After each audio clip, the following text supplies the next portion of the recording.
Bismillahirrohmanirrohim. Assalamualaikum warahmatullahi wabarakatuh. Selamat bertemu kembali dalam mata pelajaran farmakologi kelas 11.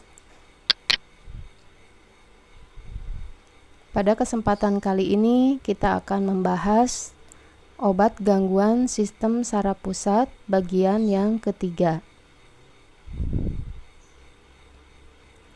Pada bagian yang pertama, kita sudah bahas tentang analgetik dan antiemetik. Kemudian di bagian kedua kita sudah bahas antiepilepsi, psikofarmaka, dan hipnotik sedatif. Dan pada bagian terakhir ini, yaitu bagian ketiga, kita akan bahas anestetik atau anestesi, kemudian anti-Parkinson, dan nootropik atau neurotropik.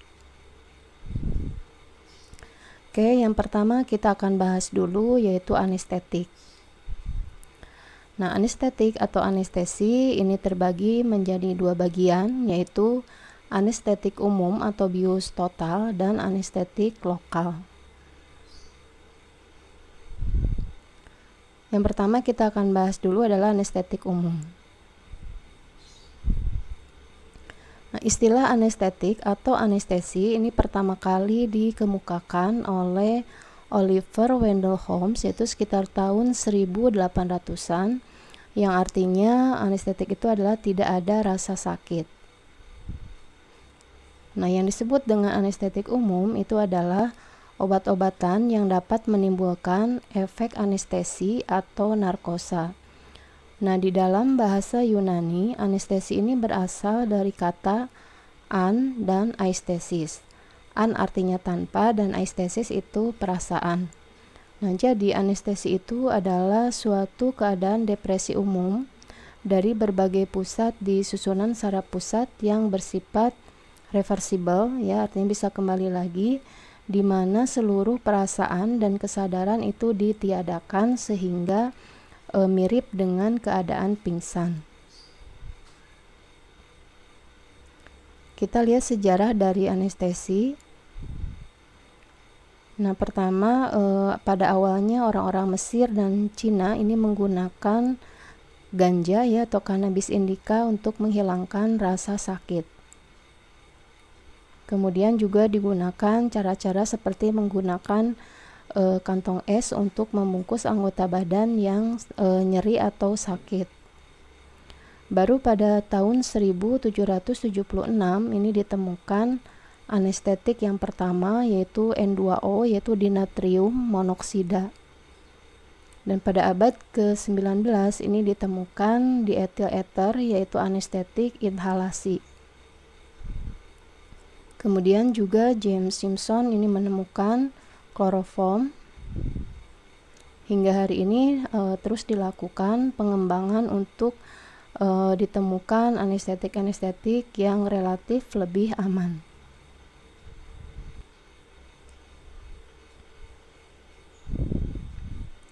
Nah, anestetik umum ini biasanya menekan susunan saraf pusat secara berurutan untuk menghentikan aktivitasnya.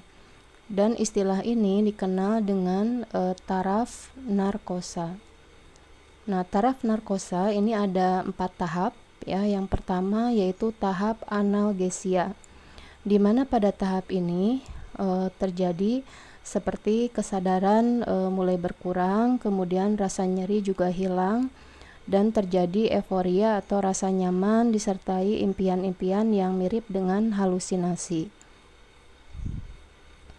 Nah, tahap yang kedua ini disebut tahap eksitasi, di mana pada tahap ini kesadaran hilang seluruhnya dan terjadi kegelisahan.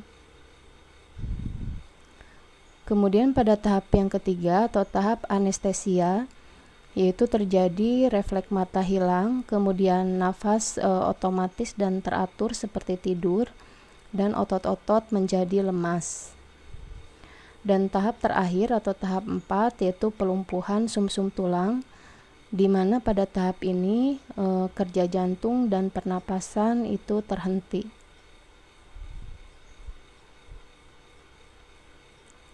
Nah, apa tujuan dari taraf narkosa? Itu adalah untuk mencapai tahap anestesia. dengan sedikit kerja ikutan atau efek samping yang lebih sedikit. Nah, jadi pada taraf narkosa, tahap pertama hingga tahap yang ketiga itu adalah tahap yang paling penting. Sedangkan tahap keempat, yaitu tadi tahap pelumpuhan sumsum tulang, itu adalah tahap yang harus betul-betul dihindari karena tahap keempat itu adalah tahap yang sampai ke kematian. Nah, jadi saya ulangi kembali bahwa taraf narkosa yang paling penting adalah tahap pertama, kedua, dan ketiga. Itu yang harus dilalui, ya. Sedangkan tahap keempat itu harus dihindari. Sekarang bagaimana proses recovery atau sadar kembalinya pasien, ya? Itu terjadi dengan urutan tahapan terbalik, yaitu mulai dari tahap ketiga, tahap kedua, dan tahap pertama. Berikutnya, apa persyaratan dari anestetik umum atau bius total? Yang pertama, ini harus berbau enak dan tidak merangsang selaput lendir. Kemudian mula kerja atau onset dari obat tersebut cepat, ya, tanpa efek samping. Nah, proses recovery atau sadar kembalinya pasien tanpa disertai dengan kejang. Kemudian khasiat analgetik baik, ya, cukup baik dengan melemaskan otot secara keseluruhan. Dan terakhir, ini tidak menambah pendarahan kapiler selama waktu pembedahan atau waktu operasi. Oke, yang berikutnya adalah tentang pramedikasi dan pasca medikasi.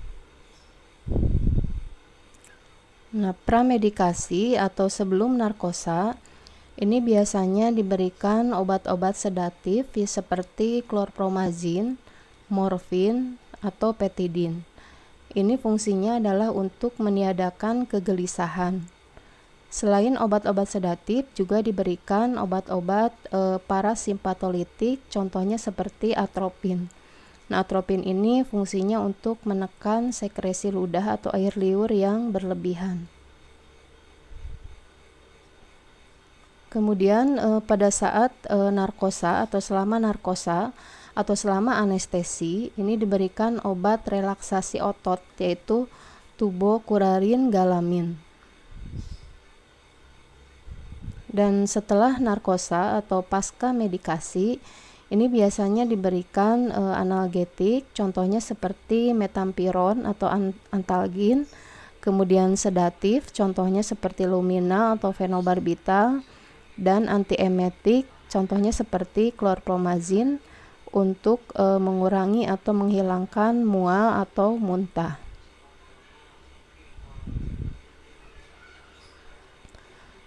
Yang berikutnya ini efek samping, ya, dari anestetik umum. Yang pertama, menekan pernafasan. Nah, efek ini adalah efek yang paling ringan pada penggunaan N2O atau dinatrium monoksida ataupun ether. Kemudian menekan sistem kardiovaskular atau sistem peredaran darah, terutama pada penggunaan halotan, enfluran, atau isofluran. Yang berikutnya adalah merusak hati dan ginjal. Ini biasanya ketika digunakan anestesi seperti senyawa klor atau kloroform, ya, sehingga karena efek sampingnya yang berbahaya, yaitu merusak hati dan ginjal, sehingga tidak digunakan lagi. Kemudian terjadi oliguri, ya, oliguri itu artinya penurunan produksi urin, ya, ini walaupun bersifat reversibel, dan oliguri ini terjadi karena kurangnya aliran darah di ginjal. Kemudian juga menekan sistem regulasi suhu, ya, atau sistem pengaturan suhu, sehingga timbul rasa dingin, ya, pasca operasi atau pasca pembedahan. Oke, yang berikutnya kita akan bahas tentang penggolongan dari anestetik umum. Yang pertama ada anestetik inhalasi. Nah, anestetik inhalasi ini obat-obat yang diberikan melalui saluran pernafasan, biasanya berupa uap ya. Contohnya seperti N2O dinatrium monoksida, kemudian halotan, enfluran, insofluran atau sevofluran. Nah, keuntungan dari anestetik inhalasi ini, proses resorpsi ya atau sampainya obat ke sistem sirkulasi darah yang cepat melalui paru-paru. Kemudian pemberiannya atau penggunaannya juga mudah dipantau. Dan yang terakhir, obat ini terutama digunakan untuk memelihara anestesi atau narkosa.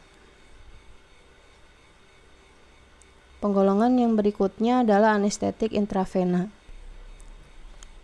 Anestetik intravena ini adalah anestetik yang diberikan melalui suntikan, yaitu secara intravena ya. Contohnya seperti tiopental, kemudian diazepam, midazolam, ketamin atau propofol.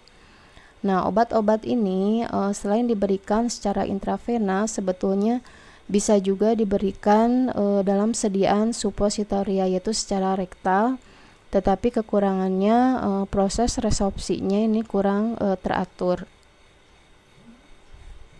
Nah, obat-obat ini anestetik intravena ini terutama digunakan untuk induksi atau mendahului anestesi umum atau bius total ya, atau juga untuk memelihara proses anestesinya, juga sebagai anestesi atau narkosa pada pembedahan secara singkat.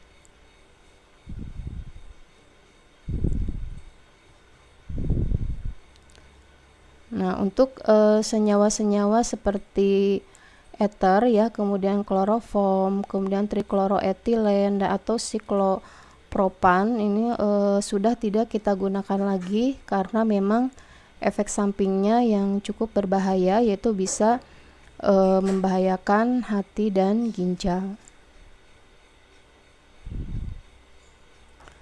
Yang berikutnya kita akan bahas tentang anestetik lokal. Nah, anestetik lokal atau zat penghilang rasa yang setempat atau lokal itu adalah obat yang pada penggunaan secara lokal itu merintangi secara reversibel penerusan impuls saraf ke susunan saraf pusat, dan dengan demikian menghilangkan atau mengurangi rasa nyeri, gatal atau rasa panas atau dingin. Nah, anestetik lokal yang pertama itu adalah kokain yang diperoleh dari eritroxylon coca ya, yang dapat memberikan rasa nyaman dan mempertinggi daya tahan tubuh. Nah, pada awalnya anestetik lokal ini di dunia kedokteran itu digunakan untuk menghilangkan nyeri setempat, yaitu oleh dokter gigi dan dokter mata ya. Nah, selanjutnya anestetik lokal ini dibuat secara sintetis, contohnya seperti prokain dan derivatnya atau turunannya, seperti contohnya lidokain, prilokain, dan buvivakain. Nah, persyaratan dari anestetik lokal yaitu tidak merangsang jaringan ya, kemudian tidak mengakibatkan kerusakan secara permanen terhadap susunan saraf pusat, toksisitas sistemisnya rendah, artinya terjadinya keracunan secara sistemis itu rendah, dan efektif pada penyuntikan dan penggunaan lokal. Nah, kemudian mulai kerjanya atau onset ini juga cepat, dan daya kerjanya dapat bertahan untuk jangka waktu yang lama ya. Kemudian larut dalam air dan menghasilkan larutan yang stabil dan tahan pemanasan atau dalam proses sterilisasi.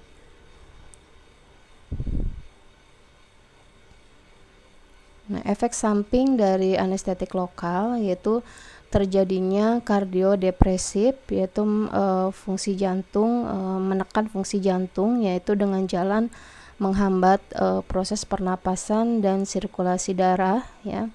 Kemudian dapat mengakibatkan reaksi hipersensitivitas, yaitu reaksi alergi, contohnya berupa dermatitis, yaitu peradangan pada kulit, atau terjadinya shock anafilaktik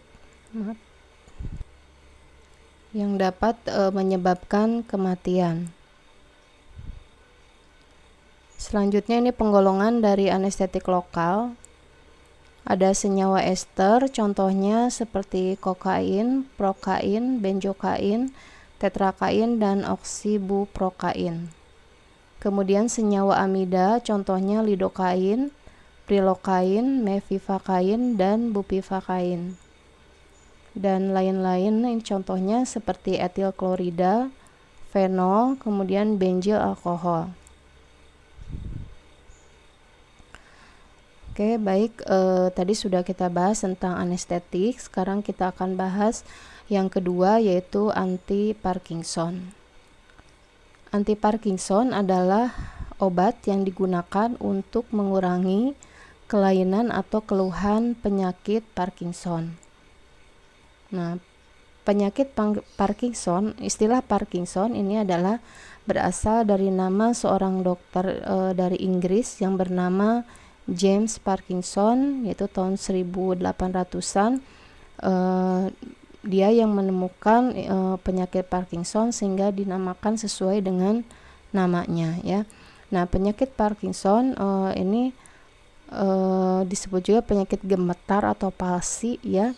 Ini merupakan suatu penyakit neurodegeneratif yang disebabkan oleh terganggunya keseimbangan neurohormon di sistem ekstrapiramidal otak. Oke. Nah, apa itu penyakit Parkinson? Nah, penyakit Parkinson ini merupakan penyakit yang terjadi akibat terjadinya proses degenerasi progresif, artinya yang terjadi secara terus-menerus di sel otak pada bagian substantia nigra, di mana terjadinya defisiensi neurotransmitter yaitu dopamin. Jadi penyakit Parkinson ini terjadi karena adanya kekurangan jumlah neurotransmitter dopamin, di mana dopamin ini adalah zat yang sebagai penyampai sinyal-sinyal ke otak. Nah, biasanya penyakit Parkinson ini ditandai, ya, diantaranya dengan gejala tremor atau gemetaran, kemudian kekakuan pada otot atau anggota gerak, gangguan pada gaya berjalan, bahkan dapat terjadi gangguan pada persepsi, memori, ya, ataupun daya ingat.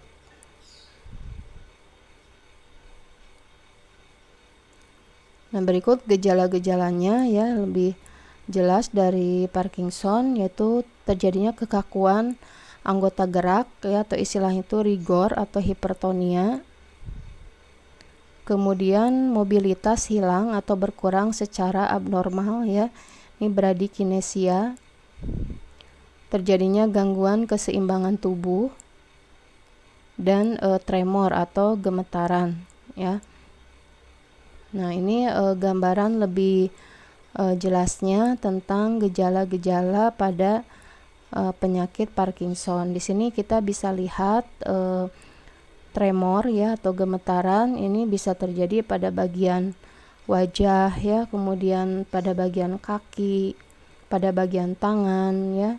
Kemudian di sini wajah seperti topeng, artinya bahwa yang memiliki penyakit Parkinson mimik wajah yaitu seperti tanpa ekspresi, ya. Kemudian kedipan mata itu berkurang dan terkadang air liur itu menetes dengan sendirinya, ya. Kemudian kita lihat ini dari postur tubuhnya agak condong ke depan atau bongkok, ya. Nah, lebih seperti ini. Kemudian pada bagian-bagian otot dan anggota gerak yang lain, ya, ini terjadi kekakuan, dan ini pada bagian siku dan pergelangan tangan itu biasanya tertekuk, ya. Nah, juga pada siku dan lutut itu juga sama tertekuk. Kemudian langkah, ya, langkah kaki itu lebih pendek dan biasanya diseret, ya, seperti itu. Nah, jadi ini gambaran lebih jelasnya tentang gejala dari Parkinson.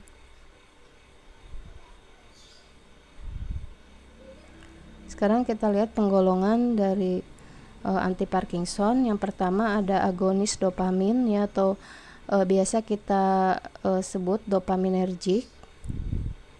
Nah, obat-obat ini mekanisme kerjanya adalah dengan meningkatkan kadar dopamin di otak ya, atau meningkatkan transmisinya sehingga mampu meringankan hipokinesia atau kekakuan ya.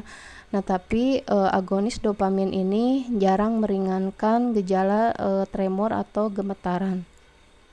Nah, contoh dari agonis dopamin ini contohnya seperti levodopa, kemudian bromokriptin, amantadin, pramipexol, pergolida, dan tropinirol. Yang kedua ini adalah antikolinergik ya, atau parasimpatolitik. Nah, obat-obat ini efektif terhadap semua bentuk Parkinsonisme ya, artinya gejala-gejala Parkinson dengan gejala seperti tremor, kekakuan, hipersalivasi ya, atau kelebihan tadi air ludah seperti itu menetes dengan sendirinya. Nah, jadi antikolinergik ini lebih efektif ya untuk mengatasi secara umum gejala-gejala dari Parkinson. Nah, contoh obatnya seperti trihexyphenidyl, biperiden, procyclidin, dexetimida, atau orfenadrin. Nah, penggolongan yang ketiga ini adalah inhibitor monoamin oksidase B. Nah, obat-obat ini mekanisme kerjanya adalah dengan cara menghambat secara selektif enzim monoamin oksidase B, di mana penguraian dopamin ya, neurotransmitter dopamin di otak ini dihalangi. Nah, biasanya pengobatan dengan inhibitor monoamin oksidase ini dilakukan pada awal penyakit. Contohnya seperti rasagilin atau selegilin. Yang keempat ini ada penghambat atau inhibitor COMT, yaitu katekol O-metiltransferase. Nah, enzim katekol O-metiltransferase ini berperan pada perombakan levodopa sehingga produksi neurotransmitter dopamin itu bisa meningkat di otak. Contoh obatnya adalah seperti entacapone atau tolcapone. Oke, ini bagian terakhir ya, yaitu tentang nootropik atau neurotropik. Nootropik atau neurotropik biasanya ini sering disebut sebagai obat pintar ya. Nah, apa itu nootropik? Itu obat yang digunakan pada gangguan insufisiensi atau ketidakmampuan cerebral ya, atau otak, seperti ini ciri-cirinya mudah lupa, kemudian kurang konsentrasi, dan juga vertigo. Nah, gangguan pada sirkulasi darah di otak ini biasanya ditemukan secara umum tuh pada lansia ya, yang di atas usia 60 tahun ya. Nah, gejalanya ini dapat berupa kelemahan secara kognitif ya, yaitu kelemahan daya ingat jangka pendek dan juga konsentrasi, kemudian terjadi vertigo, telinga berdengung, kemudian jari-jari dingin, dan juga bisa terjadi depresi. Nah, berikut penggolongan dari nootropik. Pertama, piracetam. Nah, piracetam ini merupakan salah satu nootropik yang secara umum dia mempunyai potensi terhadap neuronal ya, atau sel saraf maupun vaskular, yaitu pembuluh darah. Nah, piracetam biasanya digunakan untuk mengatasi gangguan keseimbangan atau vertigo ya, ataupun kondisi yang berhubungan dengan proses penuaan. Misalnya gangguan fungsi kognitif atau daya ingat ya, misalkan demensia. Yang kedua ini pyritinol HCl. Pyritinol HCl ini merupakan antioksidan yang cukup kuat. Nah, di mana obat ini bekerja dengan cara meningkatkan pengambilan oksigen dan glukosa di dalam otak ya, serta menyalurkan glukosa tersebut agar lebih mudah melewati sawar darah otak atau barier darah otak. Nah, ini bertujuan untuk meningkatkan fungsi umum dari otak. Yang ketiga ini sitikolin. Nah, sitikolin ini berfungsi dalam metabolisme fosfolipid, yaitu sebagai prekursor atau bahan awal dari fosfatidilkolin dan asetilkolin. Nah, secara umum sitikolin ini dapat meningkatkan daya ingat dan juga perilaku ya yang berkenaan dengan memori atau daya ingat. Yang keempat adalah ginkgo biloba. Ini dari herbal ya, di mana ekstrak dari akar ginkgo biloba ini disinyalir dapat meningkatkan aliran darah secara keseluruhan termasuk ke otak ya, meskipun untuk efek nootropiknya masih dalam penelitian. Dan terakhir ini ada mecobalamin ya, atau metilkobalamin. Mecobalamin ini merupakan derivat ya atau turunan dari vitamin B12 yaitu cyanocobalamin, di mana mecobalamin ini memiliki gugus metil aktif. Nah, penggunaan mecobalamin itu dengan meningkatkan metabolisme dari asam nukleat, protein dan juga lemak. Nah, selain itu mecobalamin ini diperlukan untuk kerja normal sel saraf ya, bersama dengan asam folat dan vitamin B6 atau piridoksin HCl. Baiklah, demikian pembahasan obat gangguan sistem saraf bagian yang ketiga. Semoga bisa dipahami penjelasannya. Terima kasih. Assalamualaikum warahmatullahi wabarakatuh.